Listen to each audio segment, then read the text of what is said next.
विष्णु हरिहर वायु महेन्द्र नल चंद्र भास्कर दिगपाल वरुणाधिपाल ग्रह प्रद्युम्न नल श्रवण चिंतामणि कस्तुभं स्वामी शक्तिधर स्त्रीमंगलाधर कुर्वन्तु ते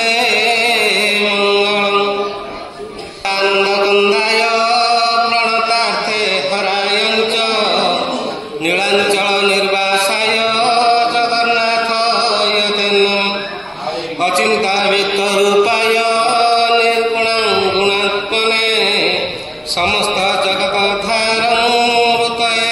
ब्रह्मणेन 1433 साल इंग्राजी 2025 मसीहा को 2026 मसीहा सन 1955 वर्ष को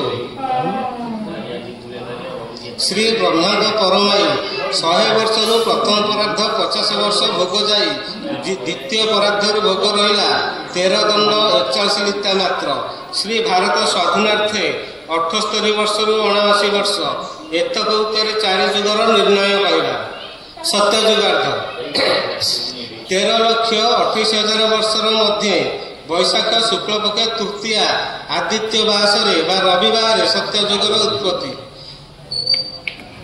तत्र अवतारे मत्स्य कूर्म वराह नृसिंह पूर्ण पाप नास्ति 21 हस्त परमित सुवर्ण निमित्त भोजन पात्र अस्थिगत प्राण सत्यजुगस राजानाम बलि वेणु मांधाता पूर्वबा धुंधुमार कीर्तिबीज मानवध 1 लक्ष वर्ष परमायु षडचक्र वर्णना सत्यजुग समाप्त त्रेतया जुगार्ध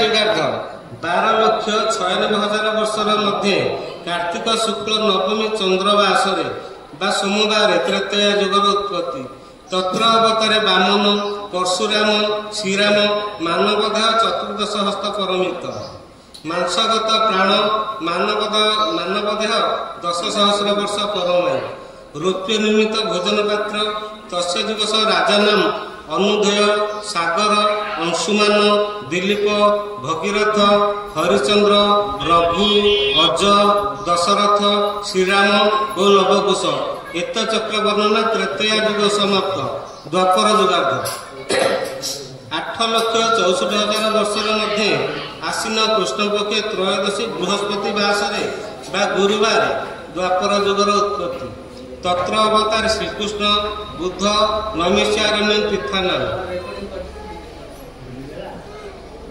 रक्तगत प्राण सप्तहस्त परमित मानवदेह 100 वर्ष परमायु ताम्रपात्रे भोजन तस्य जुगस राजानाम शाल विराट हंसध्वज बब्रुवाहन जरासंध दुर्योधन एवं युधिष्ठिर द्वापर जुग समाप्त कलिजुगार्ध 4,32,000 वर्षर मध्य माघ पूर्णिमा भृगुमासरे बा शुक्रवार कलिजुगर उत्पत्ति तत्र अवतार कलंकीपूर्ण एकपाद पाप त्रिपाद अर्णगत प्राण सारधत हस्ती परमित मानवदेह 20,000 वर्ष परमायु कैलजुगर भोजन पात्र निर्णय नास्ति कैलजुगर राजा नाम युधिष्ठिर भोजशेखर विक्रमादित्य विक्रमसेन लड़ुकेसेन बंगालसेन नेपाल भूपाल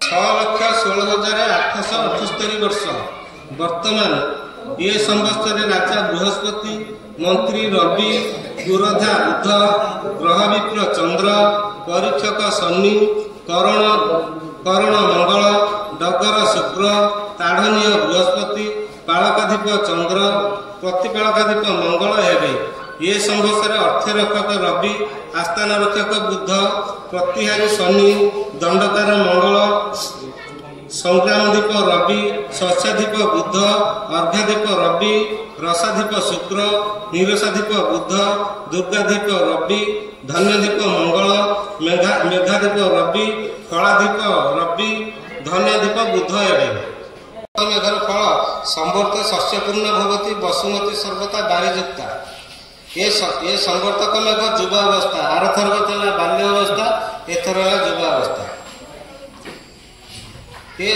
ଏ ସମ୍ବତ୍ସର ମେଘ ଏଥର ଯୁବାବସ୍ଥା। 5 ପଦ୍ମ ସମ୍ମିଳନୀ ଦୃଷ୍ଟି କରି ଉତ୍ତର ଦିଗରୁ ଗୃହ ଦକ୍ଷିଣ ଦିଗେ ଆସ୍ଥାନ କୁଶ ଦିଗେ ଐରାବତ ହସ୍ତି ଜଳତଳେ ବୃଷ୍ଟି କରିବ ଦଧି ସମୁଦ୍ରରୁ। ଐରାବତ ହସ୍ତି ଜଳତଳେ ବୃଷ୍ଟି କରିବ ଦୁଗ୍ଧ ସମୁଦ୍ରରୁ। ସମ୍ବର୍ତ୍ତକ ମେଘରେ ଶୁକ୍ଳ ଧାନ ବହୁତ ହେବ। ବାଇଗଣ, କନ୍ଦମୂଳ, ନଡ଼ିଆ, କଦଳୀ, ପଣସ ବହୁତ ଫଳିବ। ମଲ୍ଲି, ମଧୁକାମତି, କେତକୀ, ଚନ୍ଦ୍ରମୋହିନୀ ଫୁଲ ବହୁତ ପ୍ରସ୍ଫୁଟିତ ହେବେ। ମତ୍ସ୍ୟ, କେରାଣ୍ଡି, ଭାକୁରମାନେ ବହୁତ ଜନ୍ମ ଲାଭ କରିବେ। ଏ ସମ୍ବତ୍ସରେ ପୃଥିବୀର ଶସ୍ୟ ଆୟ ଶୂନ୍ୟମାଣ 12 ବିଶ୍ଵ 16 ଗଣ୍ଡା ମାତ୍ର। ଐରାବତ ହସ୍ତି ଜଳତଳେ ବୃଷ୍ଟି କରିବା ଦୁଗ୍ଧ ସମୁଦ୍ରରୁ 100 ଦିନ। ଏଥର 100 ଦିନିଆ ବାଳକ। ଐରାବତ ହସ୍ତି ଜଳତଳେ ବୃଷ୍ଟି କରିବା ଦୁଗ୍ଧ ସମୁଦ୍ରରୁ 100 ଦିନ। ଏ ମଧ୍ୟରୁ ସମୁଦ୍ରରେ 50 ଦିନ, ନଦୀ ପର୍ବତ 30 ଦିନ, ଦେଶରେ ବୃଷ୍ଟି କରିବ 20 ଦିନ। ଏହାପରେ ସମ୍ବତ୍ସର ଦେବମଣ୍ଡଳ କହିବା। ବର୍ତ୍ତମାନ ସମ୍ବତ୍ସର ନାମ କାଳ ଅଛି। ମେଷ 30 ଦିନ, ତା 13/5/2025 ମଙ୍ଗଳବାର ଠାରୁ ସମ୍ବତ୍ସର ନାମ ସିଦ୍ଧାର୍ଥ ହେବ। ଯୁଗଙ୍କ ନାମ ଅଶ୍ୱିନୀ ପୁତ୍ର, ଅଙ୍ଗିରସଙ୍କ ନାମ ଇତ୍ପସ୍ତର, ଏହାର ଅଧିପତି ଚନ୍ଦ୍ର ରହିବେ। ବିଦ୍ୟୁତଙ୍କ ନାମ ଚଞ୍ଚଳା, ଗର୍ଜନଙ୍କ ନାମ ଗର୍ଜିତ, ମଣ୍ଡଳଙ୍କ ନାମ ଅନଳ, ବାୟୁଙ୍କ ନାମ ବାୟୁ, ନାଗଙ୍କ ନାମ ମହାନ୍ତକ, ନାଗ ପତ୍ନୀଙ୍କ ନାମ ସୁଦାଶ୍ରା, ବ୍ରହ୍ମାଙ୍କ ନାମ ବିରଞ୍ଚି, ବିଷ୍ଣୁଙ୍କ ନାମ କୃଷ୍ଣ, ଇନ୍ଦ୍ରଙ୍କ ନାମ ଅମରାଧୀଶ, ଗନ୍ଧର୍ବଙ୍କ ନାମ ସକ୍ରଜ, ପୁଷ୍ପଙ୍କ ନାମ ପଦ୍ମ, ସଭାଙ୍କ ନାମ ସୁଧର୍ମା, ବୃକ୍ଷଙ୍କ ନାମ ସନ୍ତାନ, ଗଜଙ୍କ ନାମ ସୁରଙ୍ଗଜ, ଅଶ୍ୱଙ୍କ ନାମ ହୟଶ୍ରେଷ୍ଠ। ଇତି ଦେବମଣ୍ଡଳ ସମାପ୍ତ। ବର୍ଷ ଆରମ୍ଭରୁ ରୋପିଅଡ଼ା ବ୍ରାହ୍ମଣୀଙ୍କ ହସ୍ତରେ ରହି ବର୍ଷ ଶେଷ ହେବ। ବ୍ରାହ୍ମଣୀ ହସ୍ତରେ ବର୍ଷକ ଯାକ ଓଡ଼ା ରହିବ। ବର୍ଷ ଆରମ୍ଭରୁ ରୋପିଅଡ଼ା ବ୍ରାହ୍ମଣୀଙ୍କ ହସ୍ତରେ ରହି ବର୍ଷ ଶେଷ ହେବ। ଫଳ ଖାଦ୍ୟ ଭାବ ସୌଖ୍ୟ ହାନି ହେବ। ବ୍ରାହ୍ମଣୀ ହାତରେ ଓଡ଼ା ରହିଲେ ଖାଦ୍ୟ ଭାବ ଦେଖାଦେବ, ସୌଖ୍ୟ ହାନି ହେବ। ଖଡ୍ଗ କର୍କର ଜ୍ଞାନ। ଏ ସମ୍ବତ୍ସରେ ଖଡ୍ଗ ଚଣ୍ଡୀଙ୍କ ହସ୍ତେ, କର୍କର କାଳୀଙ୍କ ହସ୍ତେ, ଗଦା ଭୀମଙ୍କ ହସ୍ତେ, ଚକ୍ରଧରଙ୍କ ହସ୍ତେ, କୁନ୍ତ କାପାଳିନୀଙ୍କ ହସ୍ତେ, ପିନାକ ଧନୁ ଅର୍ଜୁନଙ୍କ ହସ୍ତେ, ଜ୍ଞାନ ବୈରାଗୀଙ୍କ ହସ୍ତେ, ସୁଖ ସରସ୍ୱତୀଙ୍କ ହସ୍ତେ, ଦୁଃଖ ନିରଞ୍ଜନଙ୍କ ହସ୍ତେ, ଧର୍ମ ଯୁଧିଷ୍ଠିରଙ୍କ ହସ୍ତେ, ଭଣ୍ଡାର ଲକ୍ଷ୍ମୀଙ୍କ ହସ୍ତେ, ସ୍ୱର୍ଣ୍ଣ ବରୁଣଙ୍କ ହସ୍ତେ, ବସ୍ତ୍ର ବୀଣାପାଣିଙ୍କ ହସ୍ତେ, ରୌପ୍ୟ ବିମଳାଙ୍କ ହସ୍ତେ, ଶାନ୍ତି ଅନ୍ନପୂର୍ଣ୍ଣାଙ୍କ ହସ୍ତେ, ଜନ୍ମ ପଦ୍ମଜନୀଙ୍କ ହସ୍ତେ, ମରଣ ଯମଙ୍କ ହସ୍ତେ, ବୀଣା ନାରଦଙ୍କ ହସ୍ତେ, ଅଗ୍ନି ହନୁମାନଙ୍କ ଲାଙ୍ଗୁଡ଼ରେ ରହି ବର୍ଷ ଶେଷ ହେବ। 14 ଦିନ ବା ଅପ୍ରିଲ 27 ତାରିଖ ଠାରୁ ମେଷ 28 ଦିନ, ମଇ 11 ତାରିଖ ପର୍ଯ୍ୟନ୍ତ ଡହକ ଲଗାଣ। ମିଥୁନ 8 ଦିନ ଠାରୁ ବା ଜୁନ 22 ତାରିଖ ଠାରୁ ମିଥୁନ 11 ଦିନ, ଜୁନ 25 ତାରିଖ ପର୍ଯ୍ୟନ୍ତ ଅଖଣ୍ଡ ଲଗାଣ। ମିଥୁନ 11 ଦିନ ଠାରୁ ବା ଜୁନ 25 ତାରିଖ ଠାରୁ ମିଥୁନ 24 ଦିନ, ଜୁଲାଇ 8 ତାରିଖ ପର୍ଯ୍ୟନ୍ତ ଚକଡ଼ା ଲଗାଣ ହେବ। ମିଥୁନ 24 ଦିନ ଠାରୁ ବା ଜୁଲାଇ 8 ତାରିଖ ଠାରୁ କର୍କଟ 15 ଦିନ, ଜୁଲାଇ 30 ତାରିଖ ପର୍ଯ୍ୟନ୍ତ ସର୍ବତ୍ର ଲଗାଣ ହେବ। ଏହାପରେ ବର୍ଷା ସଞ୍ଚାର କହିବା। ମିଥୁନ ମାସେ ଆଷାଢ଼ ସ୍ୱଳ୍ପ ଜଳବୃଷ୍ଟି, କର୍କଟ ମାସେ ଶ୍ରାବଣ ହୀନ ଜଳବୃଷ୍ଟି, ସିଂହ ମାସ ଭାଦ୍ରବ ବହୁ ଜଳବୃଷ୍ଟି, କନ୍ୟା ମାସେ ଆଶ୍ୱିନ ହୀନ ଜଳବୃଷ୍ଟି, ତୁଳା ମାସ କାର୍ତ୍ତିକ ବହୁ ଜଳବୃଷ୍ଟି ହେବ। ସୁଦଶା ବ୍ରତ କରିବା। ବୃଷ 22 ଦିନ ବା ଜୁନ 5 ତାରିଖ ଜ୍ୟେଷ୍ଠ ଶୁକ୍ଳପକ୍ଷ ଦଶମୀ ଗୁରୁବାର ଗୋଟେ ସୁଦଶା ବ୍ରତ ହେବ। ଜୁନ 5 ତାରିଖରେ କନ୍ୟା 16 ଦିନ, ଅକ୍ଟୋବର 2 ତାରିଖ, ଆଶ୍ୱିନ ଶୁକ୍ଳ ଦଶମୀ ଗୁରୁବାର ଗୋଟେ ସୁଦଶା ବ୍ରତ ହେବ। ଏଇଟା ଦିଟା। ଆଉ ଗୋଟିଏ ହେଉଛି କୁମ୍ଭ 14 ଦିନ, ଫେବୃଆରୀ 26 ତାରିଖ, ଫାଲ୍ଗୁନ ଶୁକ୍ଳ ଦଶମୀ ଗୁରୁବାର ବ୍ରତ ସୁଦଶା ବ୍ରତ ହେବ। ତିନିଟା ଯୋଉଟା ସୁଦଶା ବ୍ରତ ହେବ, ଫେବୃଆରୀ 26 ତାରିଖ ଯୋଉଟା ହେବ ସେଟା ନୂଆ ବ୍ରତୀ ବ୍ରତ କରିପାରିବେ। ଏ ଯୋଉ ଦିଟା ଆଗରେ ଦେଲା, ଜୁନ 5 ଗୋଟେ, ଅକ୍ଟୋବର 2 ଗୋଟେ, ସେଟା ପୁରୁଣା ବ୍ରତୀ କରିବେ। ଯୋଉଟା ଫେବୃଆରୀ 26 ତାରିଖରେ ହେବ ସେଟା ନୂଆ ବ୍ରତୀ ବ୍ରତ କରିବେ। ଏହାପରେ ସୁଧାଶୋଧ କାଳ କହିବା। ଅର୍ଥାତ୍ 2025 ଅପ୍ରିଲ 14 ତାରିଖ ଠାରୁ ବୃଷ 31 ତାରିଖ ବା ଜୁନ 14 ତାରିଖ ପର୍ଯ୍ୟନ୍ତ ଶୁଦ୍ଧ କାଳ। ମିଥୁନ 1 ଦିନ ବା ଜୁନ 15 ତାରିଖ ଠାରୁ କୁମ୍ଭ 3 2026 ଫେବୃଆରୀ 15 ତାରିଖ ପର୍ଯ୍ୟନ୍ତ ଅଶୁଦ୍ଧ କାଳ। କୁମ୍ଭ 4 ଦିନ ଫେବୃଆରୀ 16 ତାରିଖ ଠାରୁ ବର୍ଷ ଶେଷ ପର୍ଯ୍ୟନ୍ତ ଶୁଦ୍ଧ କାଳ ହେବ। ଗ୍ରହଣ ସୂର୍ଯ୍ୟ ପରାଗ କରିବା। ରାହୁଗ୍ରସ୍ତ ଖ ଗ୍ରାସ ଚନ୍ଦ୍ର ଗ୍ରହଣ ସିଂହ 22 ଦିନ ଭାଦ୍ରବ ଶୁକ୍ଳ ପୂର୍ଣ୍ଣିମା 7/9/2025 ରବିବାର ରାହୁଗ୍ରସ୍ତ ଖ ଚନ୍ଦ୍ର ଗ୍ରହଣ ସଂଘଟିତ ହେବ। ଭାରତୀୟ ସମୟ ଅନୁସାରେ ରାତି 9:58 ଗ୍ରହ ସ୍ପର୍ଶ ହେବ। ରାତି 1:28 ସମୟରେ ଗ୍ରହଣ ସର୍ବମୁଖ୍ୟ ହେବ। ଗ୍ରହଣ ସମୟ ରହିବ 3 ଘଣ୍ଟା 30 ମିନିଟ୍। ତାହେଲେ ଏଇଟା ଯେଉଁ ଗ୍ରହଣ ହେବ ସେଇଟା ହେଉଛି ଭଗତଗଡ଼ା ପୂର୍ଣ୍ଣମୀ ଯେଉଁଦିନ ସେଇଦିନ। ତା 7/9/2025 ରବିବାର ଦିବା 12:58 ଠାରୁ ପାକତ୍ୟାଗ ଏ ଦେବନୀତି ନିଷେଧ କରାଗଲା। ଏହି ଦିନର ଦେବ କାର୍ଯ୍ୟ ଭଗବତ ଜନ୍ମ ନିଷେଧ ସମୟ ପୂର୍ବରୁ ସମ୍ପନ୍ନ କରିବାକୁ ବିଧେୟ ଅଛି। ସର୍ବମୁଖ୍ୟ ପରେ ସୂତକ ସ୍ନାନ ପୂର୍ବକ ଧର୍ମ କାର୍ଯ୍ୟ କରଣୀୟ। ବୃଦ୍ଧ ବାଳକ ରୋଗୀ ଆତୁର ବ୍ୟକ୍ତିମାନଙ୍କ ପକ୍ଷେ ନିୟମ ଲଙ୍ଘନୀୟ। କେତୁଗ୍ରସ୍ତ ଚନ୍ଦ୍ରଗ୍ରହଣ ଆଉ ଗୋଟିଏ ଅଛି। କେତୁଗ୍ରସ୍ତ ଚନ୍ଦ୍ରଗ୍ରହଣ କୁମ୍ଭ ମାସର ଫାଲ୍ଗୁନ 19 ଦିନ ଫାଲ୍ଗୁନ ଶୁକ୍ଳ ପୂର୍ଣ୍ଣିମା 3/3/2024 ମଙ୍ଗଳବାର କେତୁଗ୍ରସ୍ତ ଚନ୍ଦ୍ରଗ୍ରହଣ ସଂଘଟିତ ହେବ। ଗ୍ରହଣ ସ୍ପର୍ଶ ହେବ ଦିନ 3:21:42।